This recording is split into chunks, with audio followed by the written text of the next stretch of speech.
अंधेश्वर चैतन्य चमत्कारी पार्श्वनाथ भगवान की, वर्धमान भगवान महावीर स्वामी की। आवाज जोर से होना चाहिए। आचार्य श्री आदि सागर जी महाराज की, आचार्य महावीर कीर्ति महाराज की, आचार्य जिनकी कृपा से 24 का निर्माण हुआ, आचार्य श्री विमल सागर जी महाराज की, और जिनकी कृपा जन जीवन पर आज भी बरसती है, तपस्या के सुमेरु तपस्वी सम्राट गुरुदेव आचार्य श्री सन्मति सागर जी महाराज की।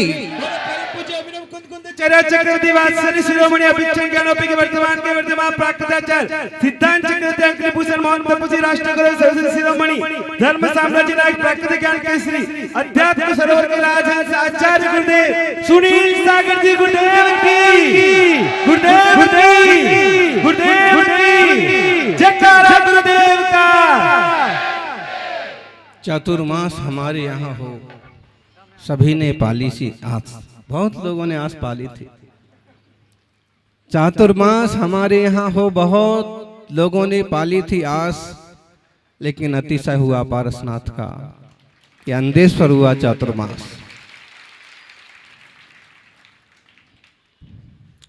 तीर्थंकरों की तो देवता भी सेवा करते हैं, और प्राचीन जिन बिंबों की सेवा करने वाले तो अनेक देवता होते हैं, और जो उन तीर्थंकर की सेवा करता है वे देवता उसकी भी सहायता करते हैं, रक्षा करते हैं।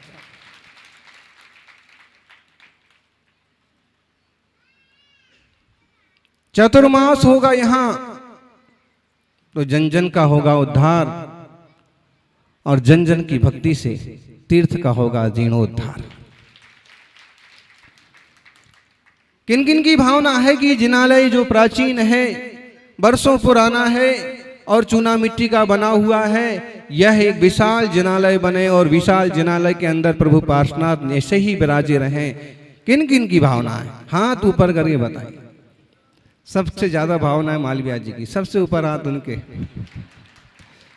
और हो क्यों ना, बरसों से जिनके चरणों में आते हैं, और जो इस क्षेत्र से जुड़े हैं, इस क्षेत्र के प्रतिनिधि हैं, सो वो तो आते ही हैं। हमें बताया कि जब चुनाव का माहौल होता है तो होनहार मुख्यमंत्री भी पार्श्वनाथ अंधेश्वर में धोख लगा के जाते हैं, और जो धोख लगा के जाते हैं कई बार लॉटरी उनकी खुल जाती है। तो ये तो तीर्थंकरों की, उनके देवताओं की महिमा है। अच्छा, जीर्णोद्धार होना चाहिए, भावना सबकी है, लेकिन जीर्णोद्धार में सहयोग कौन कौन करेंगे, हाथ कौन कौन बटाएंगे, उसके लिए हाथ उठाएंगे।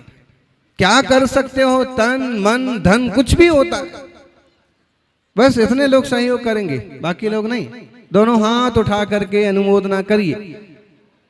बहुत अच्छा। अभी सूचनाएं दी जा रही थी, 15 को मुकुट सप्तमी है, भगवान का निर्वाण कल्याणक है, उस दिन वो मोक्ष पधारे थे, और उस दिन भूमि खनन भूमि पूजन होगा। और 20 को शिलान्यास होगा। आपको खुशी नहीं हुई?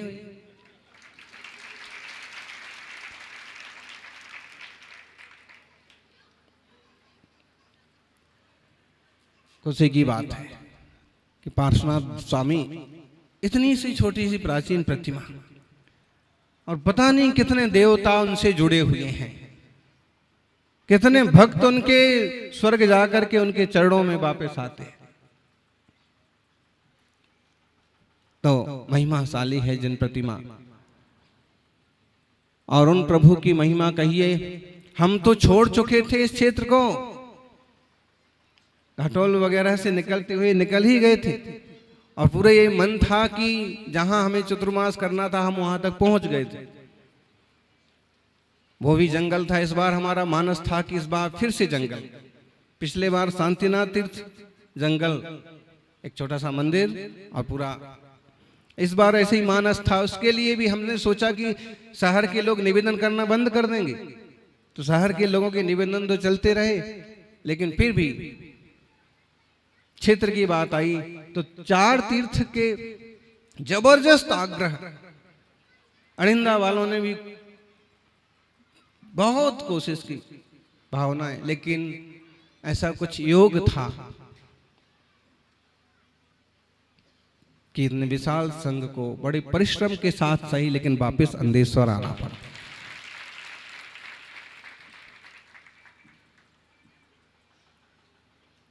आत्मार्थी सज्जनों, ऐसे तीर्थंकर महापुरुषों के ऐसे प्रभु की आराधना करने से जीवन में पवित्रता आती है, शांति आती है। हम उपलब्धि किसे मानते हैं? हम प्रायः उपलब्धि उसे मानते हैं कि चलो हम बहुत अच्छे धनिक बन गए, प्रमुख प्रतिनिधि बन गए, मंत्री बन गए, विधायक बन गए, सेठ बन गए, साहूकार बन गए। लोक व्यवहार में उपलब्धियां हैं और जरूरी हैं संसार की नजर से, लेकिन सबसे बड़ी उपलब्धि है जीवन में सहजता और शांति। और जो प्रभु के दर्शन से, ऐसे दिगंबर गुरुओं के दर्शन से आते।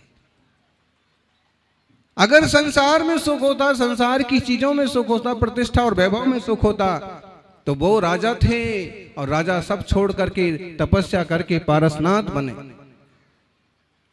तपस्या करके महावीर बने। जितने सारे तीर्थंकर हैं सब क्षत्रिय आदि, उनके गणधर ब्राह्मण, वैश्य, सभी वर्गों के लोग। जैन धर्म किसका है? जो माने सो उसका है। ये जो छोटी सी सोच बन गई, पता नहीं ऐसा एक दायरा कैसे बन गया है कि थोड़े से लोग जो हैं जो मंदिर जा रहे हों वही जैन। लेकिन महावीर स्वामी कहते हैं हर एक कोई इंसान जैन है जिसके जीवन में सत्य, सदाचार और अहिंसा है, शाकाहार है, वह जैन।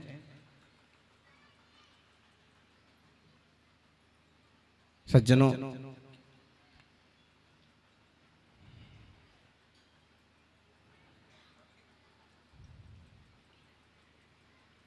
जिनालय का नवीनीकरण नया रूप आएगा सामने, और कुशलगढ़ की जिनालय का भी 26 तारीख को इस जुलाई को शिलान्यास हो सकता है। वो भी बहुत पुराना मंदिर है। जैन मंदिर बड़े पुराने पुराने हैं, लेकिन आपको आश्चर्य होगा, और लोग माने ना माने, जब राम मंदिर की खुदाई हुई थी उसकी खुदाई में कुछ अवशेष मिले ना मिले, वहां तीर्थंकर आदिनाथ की बड़ी बड़ी 2 प्रतिमाएं मिली।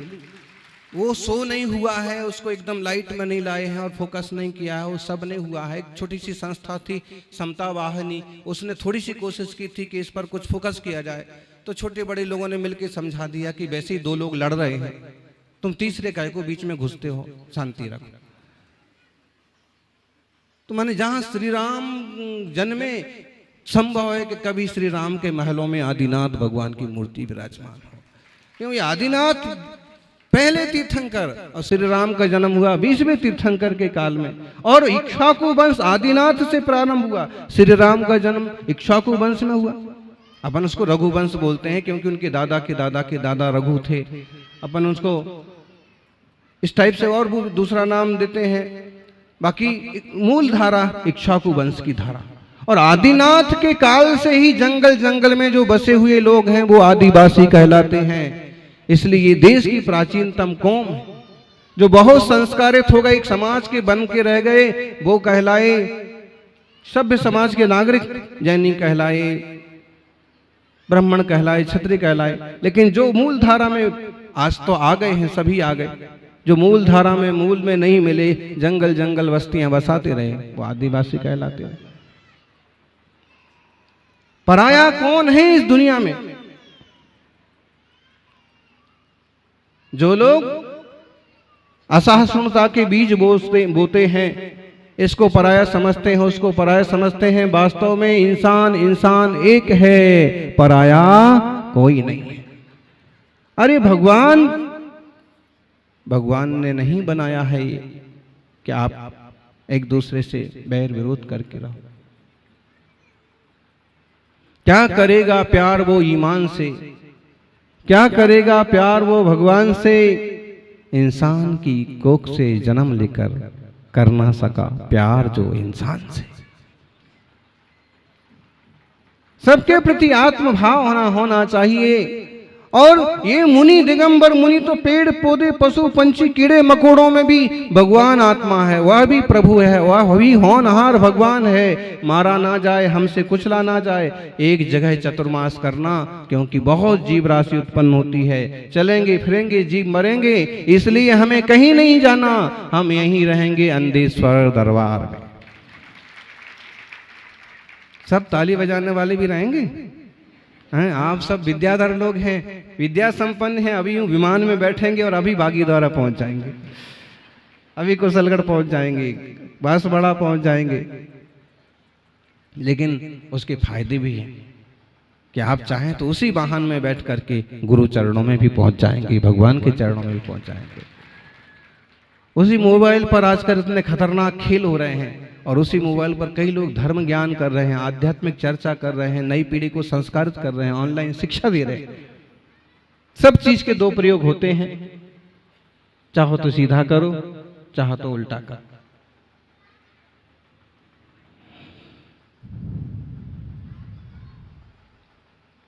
ऐसा कोई योग है कि गुरुदेव तो तपस्वी सम्राट गुरुदेव सन्मति सागर जी महाराज नरवाली चतुर्मास के निमित्त से यहाँ निकले थे। कौन से सन में? 2003 यहीं से निकले थे, 3 किलोमीटर दूर से।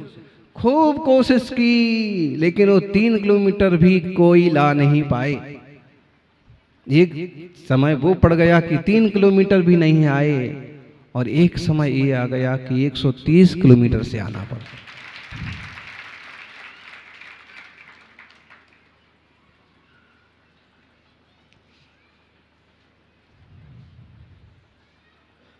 सच में जिस काल में हो आत्म कल्याण का प्रयास, वही है चातुर्मास।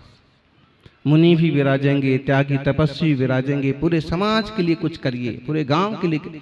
मालवीय जी कह रहे थे पानी गिरना चाहिए, और हम तो क्या कहें, पानी की तो फिक्र ही मत करो, कितना चाहिए बोलो आप। कभी आपसे जनता बोलती है कि मालवीय जी ये होना, अच्छा बोलो क्या होना, साइन कर देता हूं। अब आप हमसे बोलो कितना चाहिए। कभी टोटा नहीं पड़ता। आज तक का इस बीतरागी दिगंबर संत का संघ का इतिहास है, जब तक हम सागवाड़ा के चतुर्मास की चर्चा है, चतुर्मास प्रवेश नहीं हुआ, पानी के लिए लोग तरस रहे थे। योग संयोग कहिए, तपस्या का प्रभाव कहिए, भगवान के प्रति लोगों की प्रार्थना कहिए, वहां कदम रखते ही लगातार 3 दिन तक पानी बरसता रहा, तालाब ओवरफ्लो हो गए। अभी 3 साल 2 साल पहले की बात, आपकी भी याद में होगा, दिनेश भाई वगैरह सब। और फिर बताया कि 30 साल बाद पहली बार तालाब इतने ओवरफ्लो हुए हैं और बह रहे हैं, लगातार जनवरी तक बहते रहे। तो जो भोले भाले लोगों को ऐसे सुझाव दिया जाता है कि दिगंबर मुनि कहीं जाते हैं तो वहां कुछ कमी पड़ जाती है, वो बिल्कुल गलत है।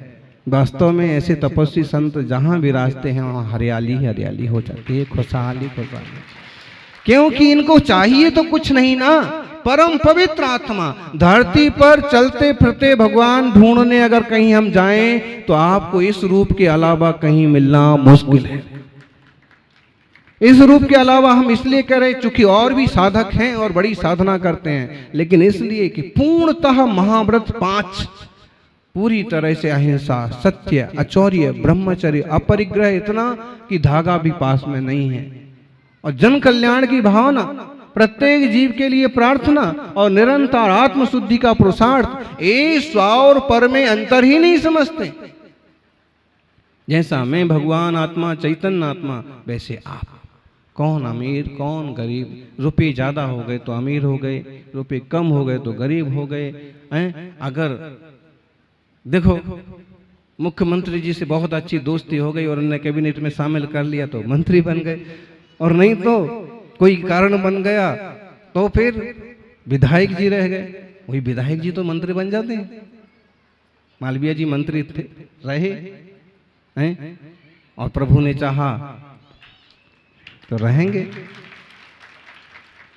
अच्छा पद हो गया तो हम, लेकिन एक बात अपन इससे ये भी सीखें। कई बार हमें ऐसे लगता है कि जैसे बड़े लोग तो छोड़ो, छोटे बच्चों के साथ भी आज ये होता है, अगर 10वीं में फेल हो गया तो पंखा से लकड़, छोटा बच्चा 10वीं वाला बच्चा भी अगर 10वीं में फेल हो गया तो पंखा से लटकने का सोचता है। पिताजी ने मोबाइल के लिए मना कर दिया तो घर से भागने का सोचता है। इतना असहिष्णुता, इतनी अज्ञानता, इतनी मूर्खता। इतना तो समझ होना चाहिए कि जो कुछ हमें मिला है वो कुछ भी शाश्वत नहीं है। हम कितने भी बड़े हों तो भी हमें अपने शांत, सहज, निर्मल स्वभाव को नहीं भूलना, आत्मीयता को नहीं भूलना, अपनों को नहीं भूलना, अपने कर्तव्यों को नहीं भूलना। और हम कदाचित किसी कारण से कितने छोटे हों तो भी जो आत्मा आपकी है वही आत्मा भगवान की है, वही आत्मा पशु की है, वही आत्मा जानवर की। जीव जंतुओं की दया की जैन मुनि और समझदार लोग इतना ज्यादा क्यों वकालत करते हैं? वैश्य वर्ग, ब्राह्मण वर्ग से पर्यावरण सुरक्षा, पशु पंक्षियों की रक्षा के लिए आदिवासी वर्ग से इतनी ज्यादा आवाज क्यों उठती है? क्योंकि कहीं ना कहीं उनके प्रति आत्मीयता, अपनापन, अहिंसा, दया, सहकार और होना चाहिए। कोरोना कोरोना का रोना चल रहा और कह रहे हैं, अभी जैनेन्द्र जी बोल रहे थे, अब आशीर्वाद दो कि ऐसी कोरोना की लहर नहीं आए। ऐसे ये तो पक्का है कि जहां संघ रहेगा वहां ऐसी कोई ज्यादा दिक्कत की बात नहीं है। लेकिन प्रार्थना भी भगवान से ये है कि तीसरी लहर ना आए। लेकिन जो कर्म धाम चलते हैं, जो अनैतिकता और जो ये चलता है ना, वो चीजें निमंत्रण देती हैं इस सारी बीमारियों को। अभी भी लोग मानने को कहां तैयार। खान पान की शुद्धि भी जरूरी है, जानवरों जीवों पर भी दया जरूरी है। चाइना ने क्या किया था, जब ये कोरोना चालू हुआ तो लाखों सुअर यूं अग्निकुंड बनाया बड़ा सारा, और उसमें जेसीबी से सुअर ऐसे बिल्कुल बच्छर की तरह पटक दे। भाई इतने सारे जीव हैं, जान है उनकी, वो मर जाएंगे, वो किसी और पर्याय में जाएंगे, वही वायरस बन के तुमको तंग करने आ जाएंगे। हमारे देश में भी जो समझदार हैं या जो इस बातों को मानते हैं कि खान पान की शुद्धि जरूरी है, खानदान की शुद्धि जरूरी, वो ठीक है। वरना कुछ भी लाओ, कुछ भी करो, ऐसे कैसे चलेगा? जर्म्स, कीटाणु, वायरस और इम्यूनिटी पावर कम इसी सब चीज से होती है। प्रभु से यही प्रार्थना है कि सभी स्वस्थ रहें, सुखी रहें, शांत रहें, सहज रहें, मिलजुल के रहें।